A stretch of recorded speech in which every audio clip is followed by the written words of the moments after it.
This is Sharon Strzelecki. Hi. Due to an acute case of pash rash, Sharon's decided to dine at home this evening. Tonight, I'll be eating spaghetti bolognese. Get well soon, Shazza. Order with Uber Eats tonight. We acknowledge the traditional owners of the land on which this podcast is recorded. We pay our respects to their elders, past and present, and to Aboriginal elders emerging. The following podcast contains content of a graphic, violent nature and is not suitable for children. You know, they were very, very dark days. I was dealing ICE at a high profile and, you know, I was dealing to police as well.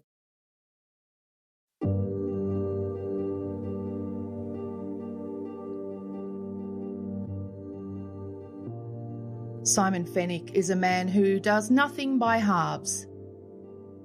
So even though there was nothing about his childhood or youth that made him a typical candidate for jail, in a way it's not surprising that soon after trying meth for the first time, he became a massive addict and serious dealer. He's always been an overachiever. This is Australian True Crime with Michelle Laurie and Emily Webb. Come with us as we go beyond the news cycle to find out how people become killers, how people become victims, and what happens next. Even during our latest pandemic lockdown, Simon is still overachieving, in my opinion. His first book has been released. It's a memoir called Breaking Good, and the not-for-profit that is his passion, Fruit to Work, is still functioning, though not in the way that he'd like it to be, and that is really frustrating for him. He does not like being held back. I haven't even taken the time to go back over my book since it's been published. I've got a brain fog. You know, since this COVID-19 has come in, the whole world has changed. My world has changed. Went from helping a lot of people and seeing growth to everything being stumped and having to let people go. You know, it's terrible. Yeah, but you're doing stuff though, aren't you? You're delivering food. And when I read that, I thought, God, at least you have an opportunity to be helpful and feel useful to people. Like, I feel like that's a big part of what's missing for a lot of us is for just feeling so useless. Yeah, I understand both sides of the fence. Yeah, so part of me feels useless because I'm not doing the enormity that I normally do. But, you know, and a part of me, I feel very lucky to be contributing in many other ways. Yeah. Yeah. What are you doing now? Tell us about the fruit delivery. Do you know much about Fruit to Work? No, nothing. Okay. So Fruit to Work is a non-for-profit social enterprise that provide meaningful employment, meaningful transitional employment for those who have been touched by the justice system.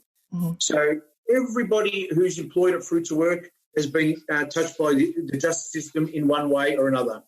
It's been going for 3.5 years, and in that time, not one person has gone back to prison. Wow. Yeah, so if you look at the statistics, being 47.5% of people released from prison go back within the first 2 years, would be 100% successful to this day when no one's gone back to prison. I don't expect you to know this statistic off the top of your head, but the statistic of people who end up in the prison system who also were in the foster system, who've been in the youth justice system. And most of the kids who end up in youth justice were originally the subjects of family violence orders. The statistics are huge, aren't they? This is probably the end of the conversation, which I'll hit up first. My true north, something that I've just discovered or discovered a couple of years ago, is I like to make my personal true north is I like to make men better fathers. You know, my personal belief, and that's my personal belief, is a lot of messed up kids come from messed up parents. Or, you know, their idea of a paycheck was the mum or dad waiting for a Centrelink payment or waiting for dad to come home with some hot gear or some drugs. Yeah? Yeah. So that's the belief of Fruit to Work, is coming home in a high-vis shirt and a pay packet and a box of fruit. Yeah? As silly as that sounds, being a contributing member to the community again is a perfect example for these, you know, 2 or 3 sets of eyes looking at that one individual who's changed their life. No, I get that. It's hard to imagine things you've never seen, hey? 100%. And the struggles that we come across with guys and girls that start working with us, some guys and girls that work with us have never had a job. They don't know what it's like to arrive at work on time. They don't know what it's like to move at a timely manner. That, even little things, because they've never had a father in their life or a role model in their life. A lot of our work is driving, so change a tyre. They don't know how to change a tyre. So they're the sort of things that you don't read out of a book that we get to teach guys and girls at Fruits Alert. But now what are you doing for other people right now in this terrible situation? Right at this moment in time, the base of our business is delivering fruit and milk to workplaces, offices, factories and infrastructure. Now, infrastructure is still going, so that's still going strong. So we're still delivering to infrastructure, but as you can imagine, there's nobody in the offices. So our business has dropped about 65%. So in this time, we've actually joined forces with numerous other social enterprises. They've all banded together, called themselves Moving Feast. And what they're doing, they're growing vegetables, they're buying vegetables, they're packing vegetables, packing groceries. We're delivering, Fruit to Work are delivering food parcels to people's homes. We had a big lockdown in Melbourne where all the high-rise flats were locked down. We delivered 1,500 food parcels there in 2 days, which we packed and delivered. We also delivered 3,000 meals there every evening, which were cooked by the soup kitchens that we delivered fresh fruit and vegetables to. So we were just doing our bit, for a bunch of guys and girls who've come out of the prison system and all giving back. So it's a great feeling. You pivoted, mate. That's called pivoting. Yeah. Well, that sounds enormous to me. So at the beginning of our conversation, you were lamenting that you're not able to do the enormity of what you normally do. So what is it that you're normally doing? What's this stopped you from doing? What we normally do is we pull somebody out of the justice system that wants a chance. Yeah, we say second chance, but it's not about a second chance. It could be a third chance or a fourth chance. So we pull somebody out of the justice system who wants a chance at changing their life, leaving that life behind them. And it's like watching a toddler start to walk. So, you see that guy or girl get into the workforce, you see them come home with that paycheck, you see them bring their family together, they get their kids back in their lives. When it's a public holiday, you see them take their family away. I get photos of guys taking their family away on the public holidays, cooking barbecues, guys at our work at Christmas time comparing their lay-by receipts, showing each other what they bought for their kids, and they're very excited what they bought for their kids at Christmas time. Yeah. Where they've spent the last 5 Christmases in jail, or any money they've had at Christmas time they've spent on drugs. Mm. Yeah, but they're actually excited because they're doing the right thing for once. Yeah, and they've got goals, they've got hopes, and they're reaching the goals that they're aiming for. So where are they now? Why are you unable to do that now? Is it that you don't have the capacity, you don't have the work available now? No, we're still doing that, but we're not turning over as much as we normally turn over. So when I said that we're transitional, we keep guys roughly for around 6 months. So it could be 3 months, it could be 12 months. Whenever we think that individual's ready, and whenever they think they're ready, we try and transition them into full-time employment. With the state the way it is, there hasn't been the work. So yeah, it's hard to keep that transition, keep things just moving forward. Exactly. In every way. Exactly, yeah. Oh, gosh, that's hard, right? So does that mean that you're unable to then bring on new people at the moment? Yeah, it's almost a catch-22 as well.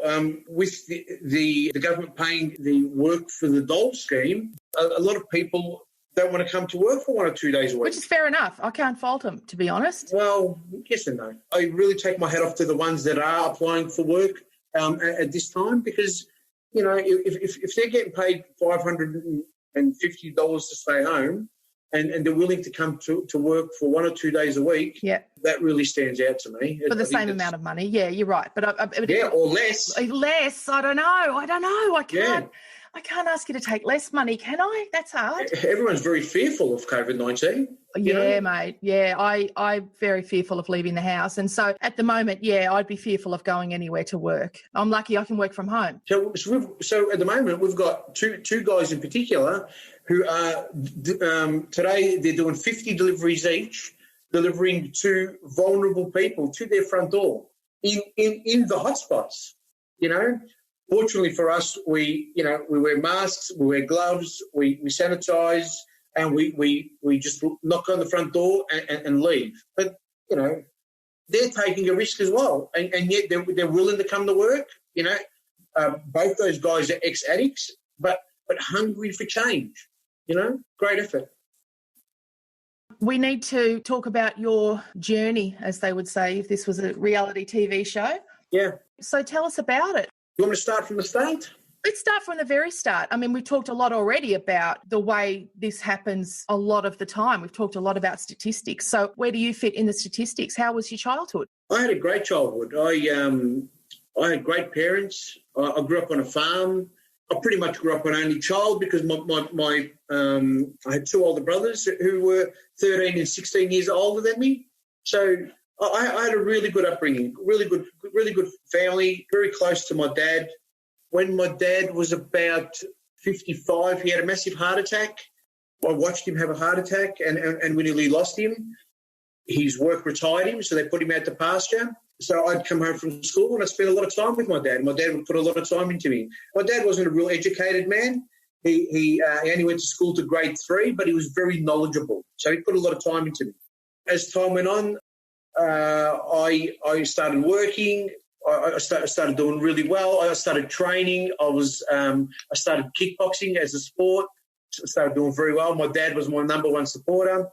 I think I had about 12 fights for 10 wins and 2 losses. I was a 2-time Australian kickboxing champion, a South Pacific champion, and my dad was the number one fan. My dad suffered pancreatic cancer and died and passed away. Oh, it's the worst, isn't it? It's so fast, and it's a shock because did he seem like completely healthy, and then all of a sudden you get this terrible news, and it's fast and it's wasting, and it's just like you can't believe it.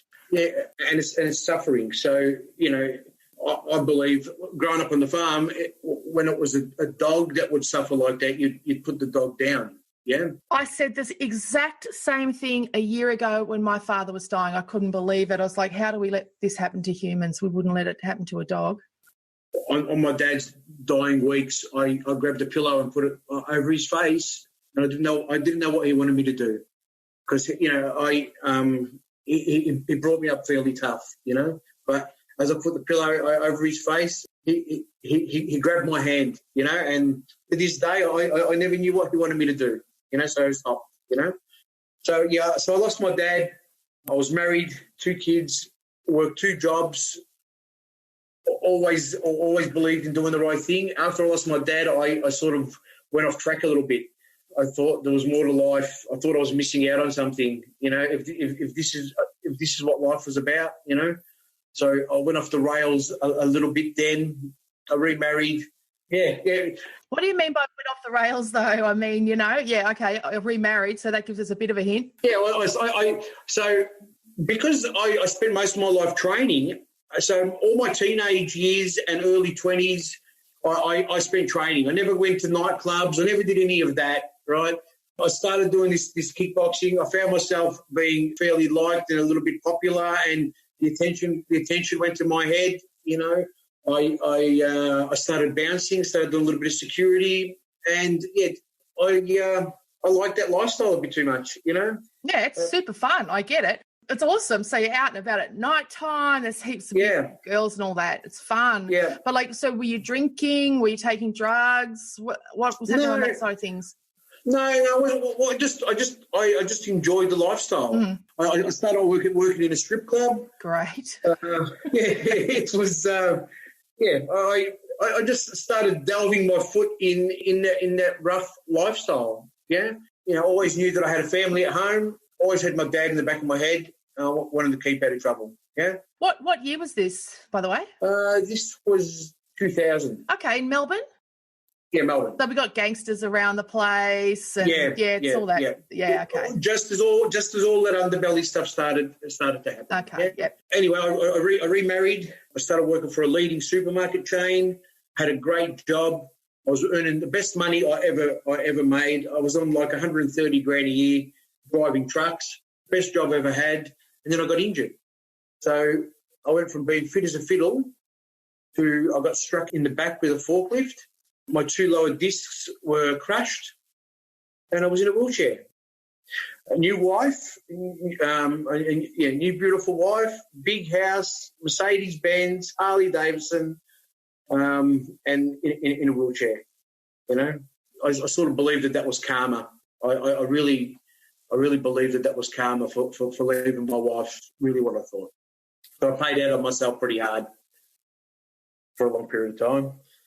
The doctors gave me all these different medications, every medication you can think of. I was on 12 different medications a day, ranging from muscle relaxants to nerve relaxants, sleeping tablets, painkillers, antidepressants. You know, I was even on Viagra. Nothing worked. You know, here I am with this new wife and nothing worked. You know, it wasn't good. Couldn't even make it upstairs to the bedroom. So I had to sleep in the spare room downstairs. I tried spinal therapy, acupuncture, hydrotherapy, chiropractic, physio, everything I tried, nothing worked. And one day out of the blue, a friend of mine came round, heard that I'd been doing it fairly tough, heard what happened to me, and he came round with a bit of marijuana, and he said, "Hey, Simon, I heard this is great for pain." You know, I'd always known that that's the sort of stuff he does, you know. He said, "Why don't you try a bit of this," you know.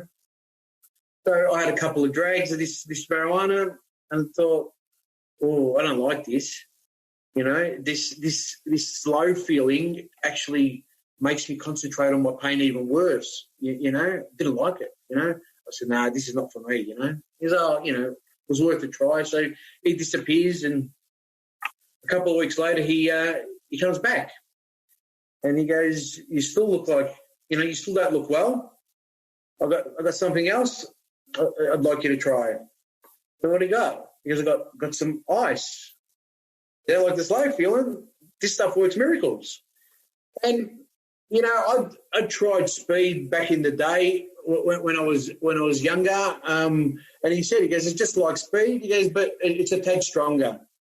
I said, "Okay, let's give it a crack." I said, "Show me how it's done." And that was the beginning of the end for me. It took that one good proper puff to have me addicted. That one proper puff made all the hairs stand up on all the hairs stand up over my body. That euphoric feeling, you know, my pain was 70% instantly gone. So I went from, you know, barely being able to get off the couch to being able to stand up and walk around a little bit. Yeah. So I thought that was fantastic. You know, I had another little puff after that, and then I was up for 2 days straight from that one. You know, it was $100 worth back then. I thought that was. I just thought that was just like an instant cure. Yeah. You know, I thought I'm going to keep going with this. Yeah. So I end up throwing the doctor's medications in the bin, and I thought I'm going to self-medicate on ice daily, and that's what I did. I started using ice daily. I threw the doctor's medications in the bin. The problem was that I started needing more and more every day, and the only way I could afford that was to start dealing. It was either deal or steal. I never made a very good thief, so dealing was the way to go. To deal, I started dealing with some unsavoury characters. Whilst dealing, I got shot.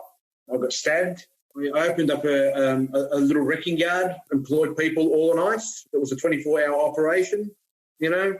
Started dealing out of the workshop. I was shot in the thigh. I was stabbed 3 times in the back of the neck with 3 guys trying to rob me for drugs and money. Wasn't too long after that, my brother died. My brother started working for me, driving one of my tow trucks. He was using as well, but at the age of 48. Was he using before? I mean, did you get him onto meth? No. So my brother was, he used to be an interstate truck driver. Okay. He used to use speed back in the day. He had a heart attack at the service station and dropped dead. Oh, no. And then 3 months after he passed away, my mother died of dementia. So that darkness is, I'm just using more and more ice. 12 months after my mother died, I got with a girl, a lady who was friends with benefits, but we had a little girl, and at 6 days old, my daughter passed away. Oh, no. She looked perfect. She was born perfect. She was a beautiful little girl. But when she was born with the umbilical cord around her neck, and she never had enough brain function to power her own heart and lungs. And that was the final straw for me. When we turned that machine off, actually, when I put her coffin in the ground, it was a little pink coffin that we took off the back seat of the limousine. When I put her coffin in the ground, that was the end of it all for me. That was the darkest of days. I had 5 suicide attempts after that day.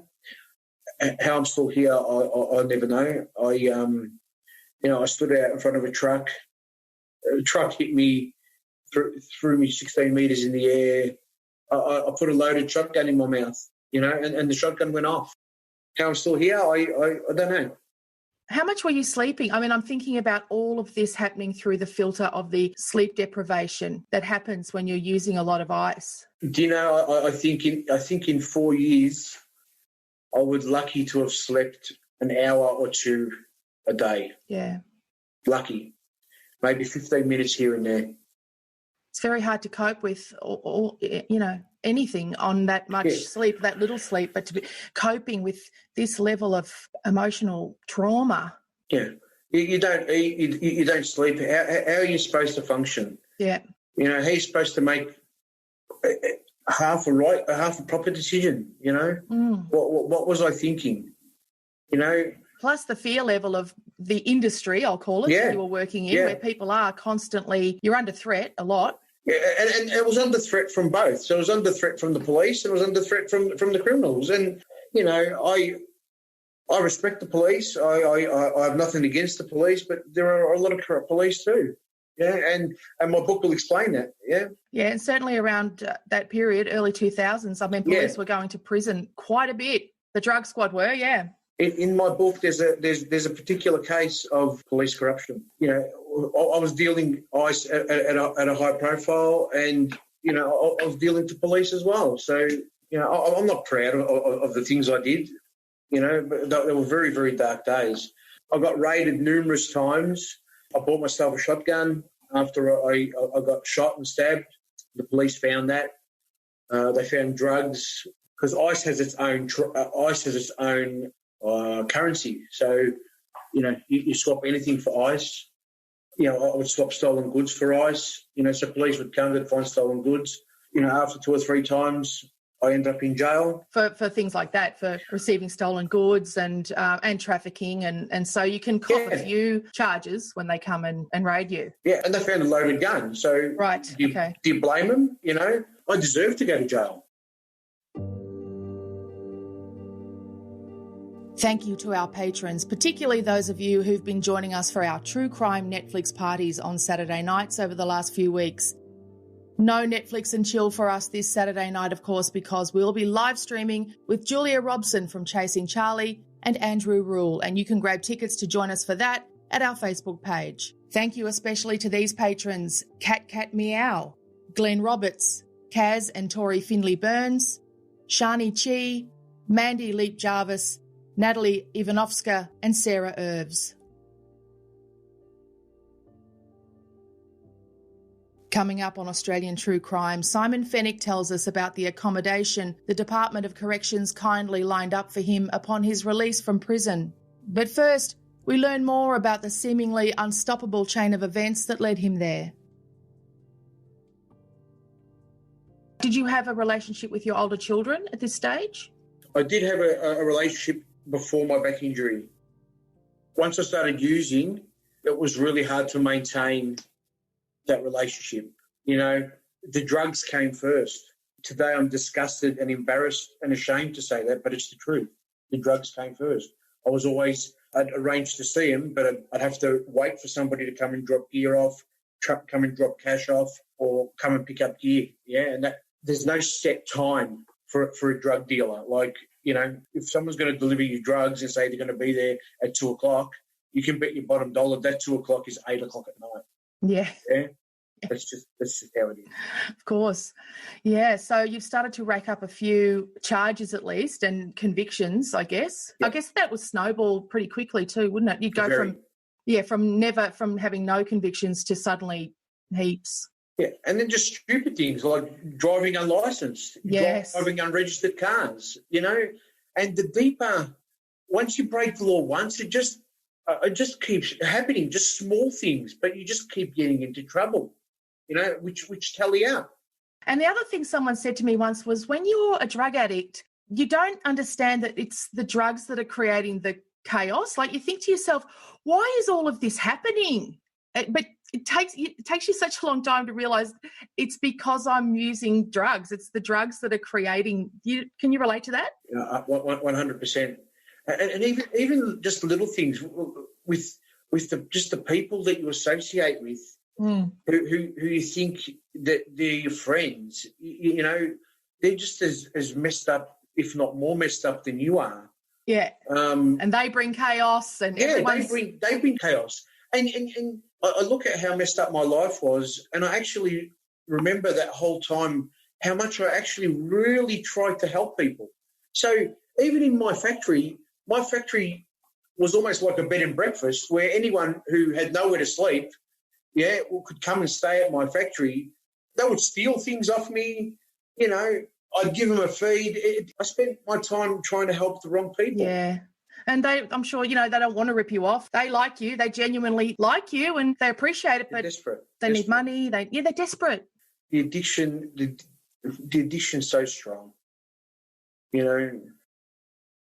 Do you remember going to jail for the first time? Did you detox in jail? I know that drugs are easy to come by and that, but I always imagine, like when you're in the MAP, for example, in the assessment prison, is it easy to get hold of your drugs in there, or are you detoxing in there? Yeah, if I can honestly tell you, the worst prison I went to was the sub, which is the custody centre underneath the magistrate's court. Yeah. So that's where they lock you when you first while you're waiting for bail.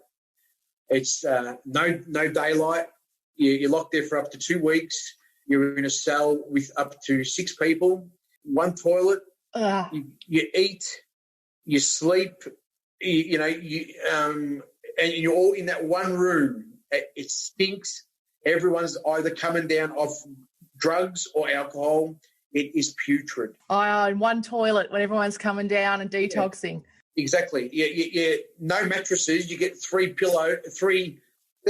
cushions off a sofa. 3 you get to sleep on. No pillows. You get 1 blanket. You wait till the next guy moves on to see if you can pinch his blanket. You know, the food comes from another prison, so it's just absolutely putrid. And if that's not an awakening for you to want to stay out of prison, you know, I didn't have many sentences in prison. You know, I went there, I got bail a couple of times, got bail a couple of times, and then I ended up in jail, and that was enough for me. My first time in the MAP actually wasn't too bad compared to remand. Remand was terrible. I went to the Melbourne Remand Centre just after they had the riots, and it was a 22-hour lockdown. So after coming off an 8-year drug habit, losing your mother, father, brother and daughter, and masking all those years of grief with drugs, being a smoker and not being able to smoke, it was a big wake-up call. And having 22 hours of your own time to yourself, I fought my demons in that prison cell. Yeah. Yes. You reminded me now of a young man we spoke to called Greg, who also had an ice addiction, and he had lost his sister. And he talked about that. He talked about this moment of confronting the grief that he had never, ever confronted, and he confronted it in jail. Yeah. So, yes, tell us about that moment of having to face up to all of that grief. It really just hit me all at once. You know, like when my mum had dementia, we put her into a retirement village or a home for a short period of time. And I used to still drive past that home after she passed away, being a user, still thinking that she was still in there, right? Didn't accept. So that's the key word, accept. I never accepted the fact that my family, nearly every one of my family members had died. So when my mind started to regenerate these chemicals and started to clear, having to accept the fact that I had lost my mother and father and my brother and my daughter was very hard.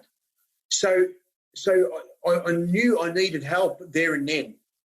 I knew I was lost there and then, and I knew that my way wasn't working. So that's when I persisted. Every day I would go knock on the Screw's desk and say, listen, can I get into a course? Are there any courses today? You know, is there anything I can get into that can help me? And if you've got a good screw, the Screw would have a look and see if there were any cancellations, because a lot of these courses have a 7-month waiting list. Yeah, so if you've got a good screw, he'd have a look. If you've got a bad screw, he'd tell you where to go. Yeah, but if you've got a good screw, he'd have a look, and all he had to do was pick up the phone and say, look, would Simon come down to this course today? In my time in remand, I did about 11 or 12 courses, only short courses, 2-day courses, 4-hour courses, but they were tools for me to cope with what I had gone through, tools for me to use to help my head understand what I had been through. Did that stick for you, that from that beginning of facing your trauma and your emotions and your grief? Did it really stick from that day forward? That and the fact of going from living or owning a 50-square home with 5 bedrooms and an ensuite in every bedroom to being in a stinky, dirty jail cell, with a 2-inch mattress. There's nothing nice about being in jail, and I think the worst part about being in jail is listening to other people in jail, listen to the rubbish that they can talk about the crimes that they've committed and the crimes that they're still going to commit. Yeah. And they're not all like that, not by any means, but there are a lot. Yeah. Yeah, because a lot of blokes do just think, oh, well, when I get out of here, I'll just be better at what I was doing. That I just made a few mistakes. That's how I got in here, but I won't make them again. I'll get out. I'll sell more drugs. That's how I'll get my big house back. Yeah. I'll just sell drugs better and I'll get a nice house going. And a lot of people think that way. A lot of them don't know any better. A lot of them think they do a rort from rort to rort is how they make their money. And a lot of them are in that world of hopelessness that, they get out of jail and they can't get a job.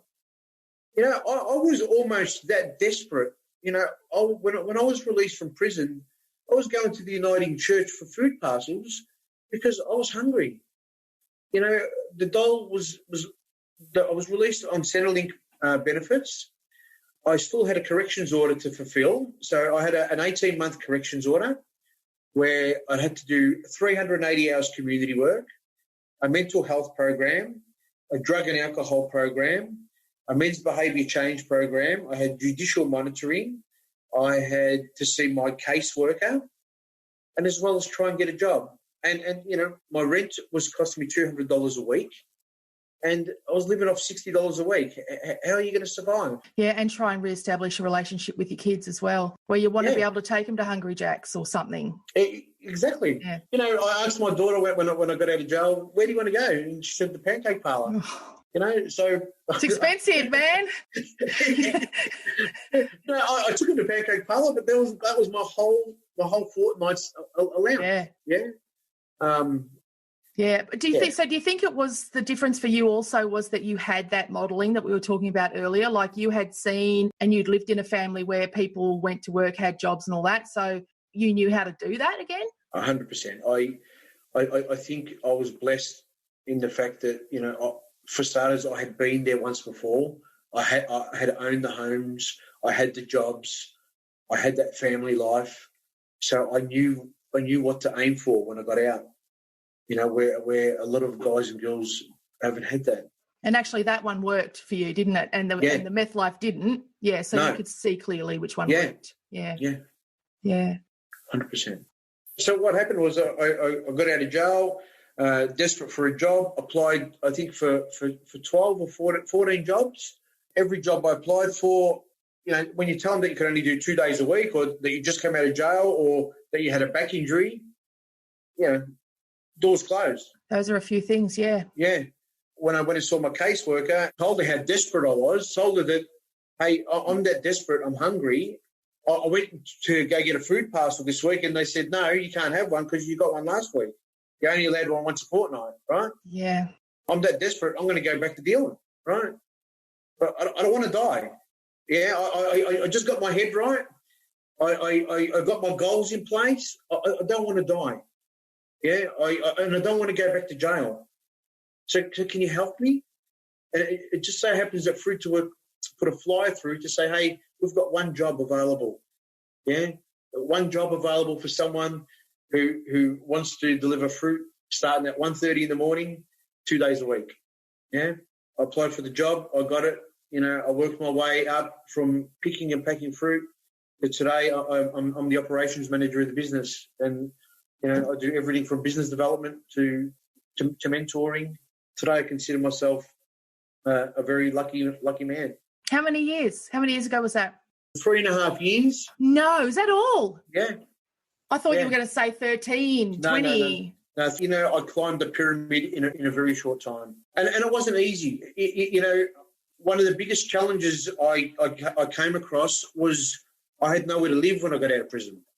I've only got one living relative left, and that was my brother. And he's a justice of the peace, right? And he made it very clear that he would help me in any way that he could, but I wasn't to live with him, right? That's fine. So he picked me up from jail, and that was in Sale. He took me to the boarding house that the prison had organised for me. When we got to this boarding house in Melbourne's West, we knocked on the door. This lady opened the door, and she was off her face on heroin. She was smashed, right? And she's pointing me down to the hallway. She's slurring her words. She's saying, you must be here for the room. And she was a really big lady. One eye open, one eye was looking one way, another eye looking another way, right? And I said, yeah, I'm here for the room. And she's unlocking these 3 padlocks on the door. And she's saying, listen, you've got to lock your door every time you go to the toilet because everything goes missing in this house. And she said that your room smells like urine because the bloke in the room next door urinates on the wall and it goes into your room. Oh. And she opens up her door. She opens up this door and the smell of urine knocked me for a 6. Oh. I just got out of jail and the toilets in jail smelled cleaner than that bedroom. The accommodation was a mattress and base. The mattress was blood-filled. It had a big, dirty brown blood patch right in the middle of it, and there were syringes on the carpet. Oh. And that was where I was supposed to start my new life. Did he leave you there? No.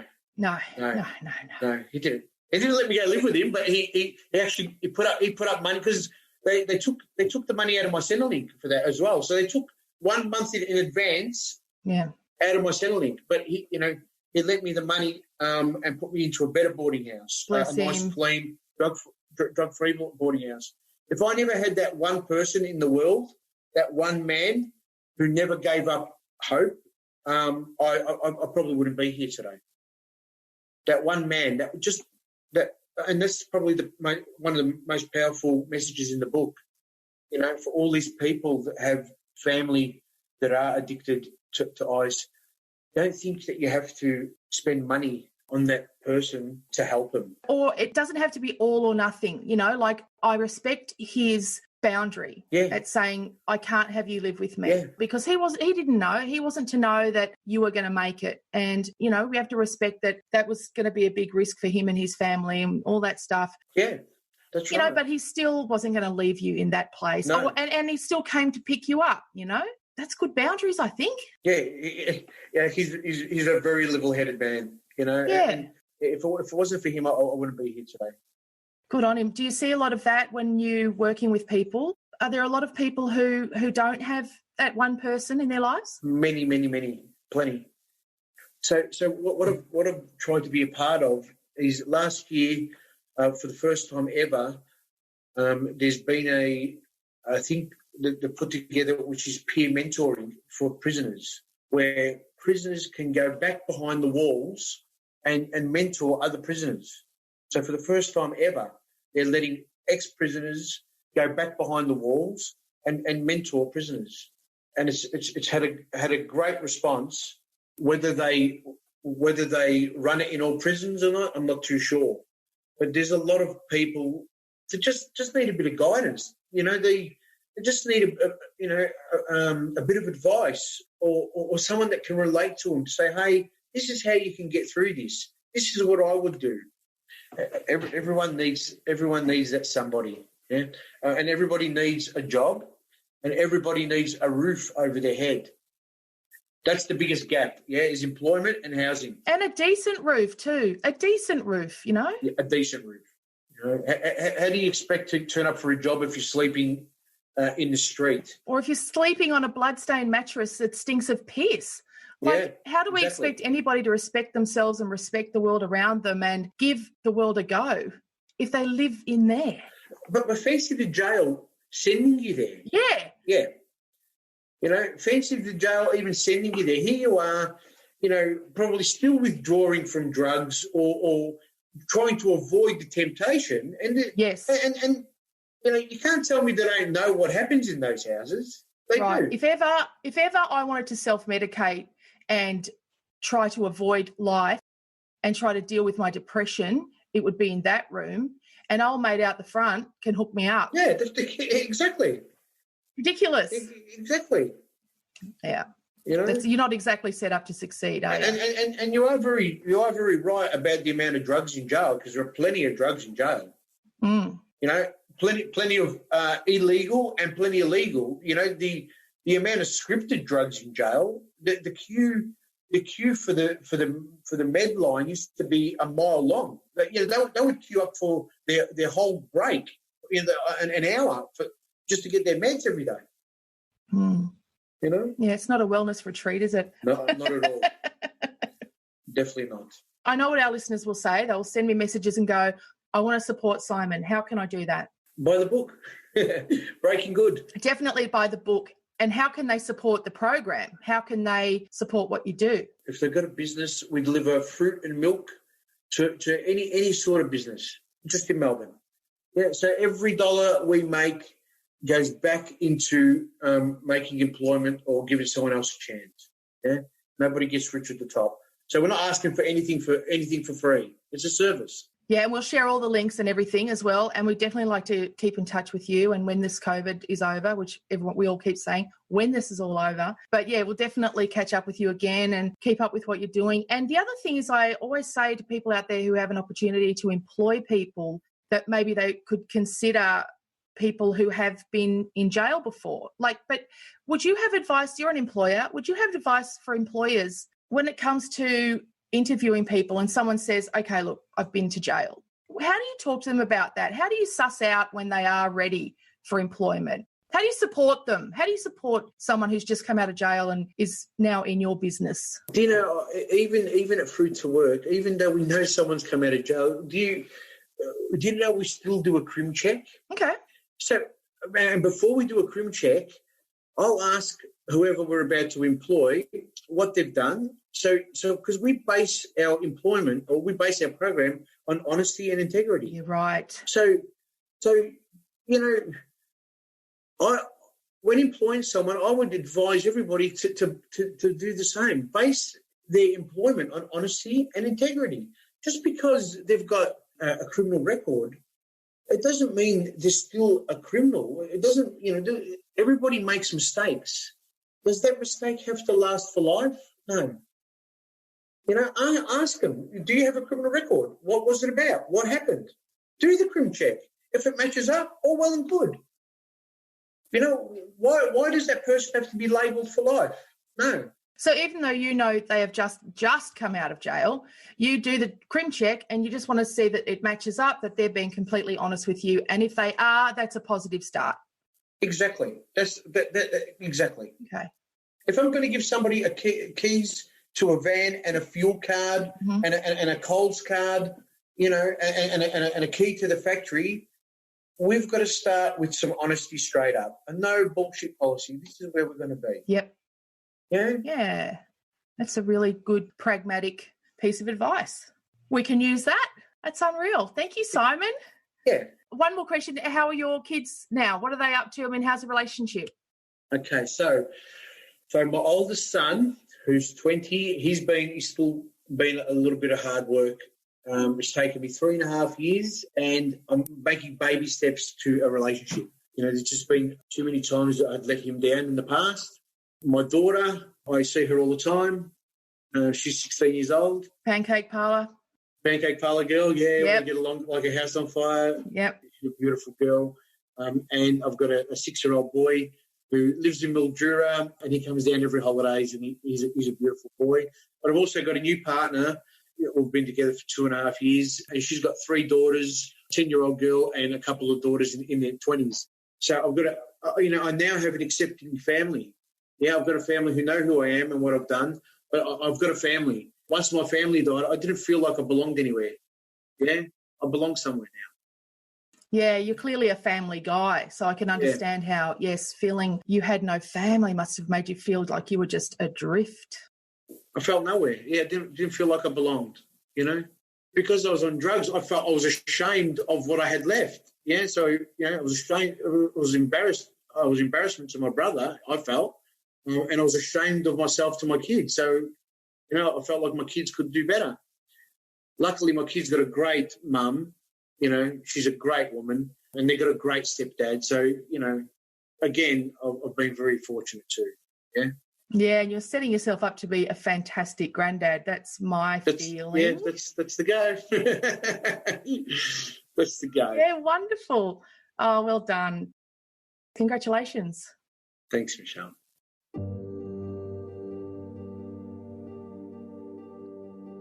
Thank you to Simon Fenech, whose book Breaking Good is out now. Thank you for downloading this episode of Australian True Crime, made in association with the Acast Creator Network. And thank you to the following patrons: Zaylee Dempster, Jessie Sternquist, Libby, Emma Saville, Jordan Mildred, Kelly Gibson, and Sarah Lidke. Because of them, we'll be back next week.